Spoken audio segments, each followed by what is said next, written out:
হযরতে ওমর একদিকে ছিলেন রাষ্ট্রের প্রধান, অন্যদিকে ছিলেন মসজিদে নববীর ইমাম।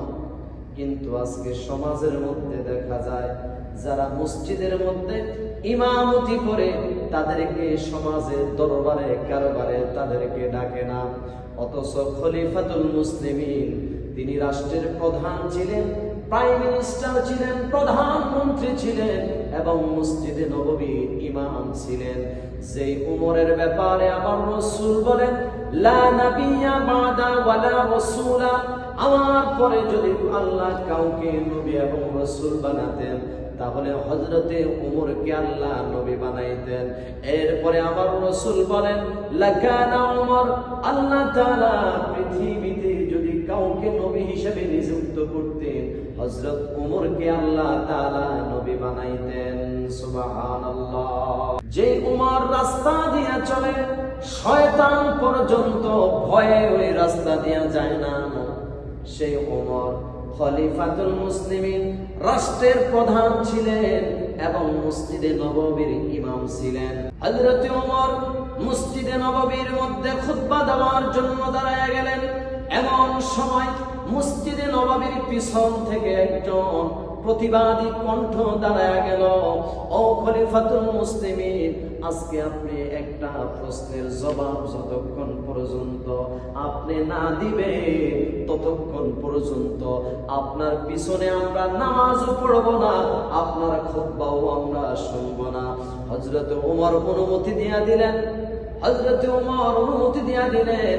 আল্লাহর বান্দা বলছেন, ও খলিফাতুল মুসলিমিন, গত কিছুদিন আগে রাষ্ট্রীয় কোষাগার থেকে, বাইতুল মাল থেকে এই দেশের প্রত্যেক জনগণকে একজনকে একটা জামার কাপড় দেওয়া হয়েছে।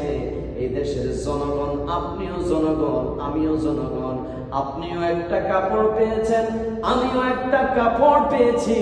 কিন্তু আজকে আপনি যে জামাটা পরিধান করলেন, যে কাপড়টা আপনি পেয়েছেন, এই কাপড়টা দিয়ে তো এত বড় জামা হওয়ার কথা ছিল না। নিশ্চয় আপনি নিয়েছেন দুইটা জামার কাপড়, আমাদের কি দিয়েছেন একটা জামার কাপড়। ও খলিফাতুল মুসলিমিন, এমন জুলুমটা আপনি কেন করলেন? এর জবাব আপনি দেন। ওই মসজিদে নববীর মধ্যে হযরতে ওমরের ছেলে আব্দুল্লাহ ছিল। আব্দুল্লাহ দাঁড়ায়া গেল। আব্দুল্লাহ দাঁড়ায়া জবাব দিল, ও আল্লাহর বান্দা, তুমি যদি অনুমতি দাও তোমার এই প্রশ্নের জবাব আমি দিয়া দেব। হযরতে ওমরের ছেলে বলেন, ও আল্লাহর বান্দা, আমার বাবাকে এমন প্রশ্ন করার জন্য আমাদের পরিবারের পক্ষ থেকে তোমাকে ধন্যবাদ জানাই। আজকে দেখেন, আজকে যদি কোন চেয়ারম্যানের সন্তান থাকতো, কোন এমপি মন্ত্রীর সন্তান থাকতো, তাহলে কথাবার্তা শোনার আগে আগে হট্টগোল মারপিট লেগে যেত। হযরতে ওমরের ছেলে বলে, ও আল্লাহর বান্দা, আমার বাবাকে তুমি এই প্রশ্ন করার জন্য আমাদের পরিবারের পক্ষ থেকে তোমাকে ধন্যবাদ জানাই। শোনো রে, আমার বাবার অর্থ করে টাকা পয়সা কিছুই ছিল না। আমার বাবার একটা মাত্র জামা ছিল, যে জামাটা শুক্রবার দিন সকাল বেলা ধুইলে আধা ভিজা আধা শুকনা নিয়ে কোনদিন জুমার নামাজের খুতবা দিতেন। আর গত কিছুদিন আগে যে জামার কাপড়টা আমি পেয়েছি, তুমি পেয়েছো, আমি আমার কাপড়টা আমার বাবাকে আমি হাদিয়া দিয়া দিলাম। আমার বাবার যে কাপড়টা, আমার যে কাপড়টা, দুইটা কাপড় একসাথে করে আমার বাবা একটা জামা বানিয়েছে। আর সেই জামা পরিধান করে আজকে আমার বাবা জুমার খুতবা দেওয়ার জন্য আসছে। আল্লাহু আকবার। এই পৃথিবীতে বর্তমানে ওমরের মতো একজন যদি শাসক আমরা পাইতাম, তাহলে কোন বেঈমান, কোন কোরআন বিদ্বেষী, ইসলাম বিদ্বেষী রক্ত চক্ষু দিয়ে মুসলমানদের দিকে তাকানোর মতো কোনো সুযোগ থাকতো না।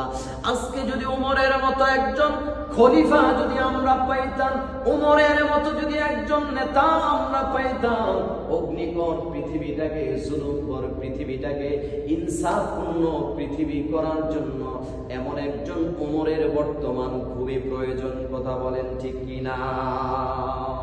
অতএব আমরা এই পৃথিবীর মধ্যে ওমরের মতো একজন নেতা চাই।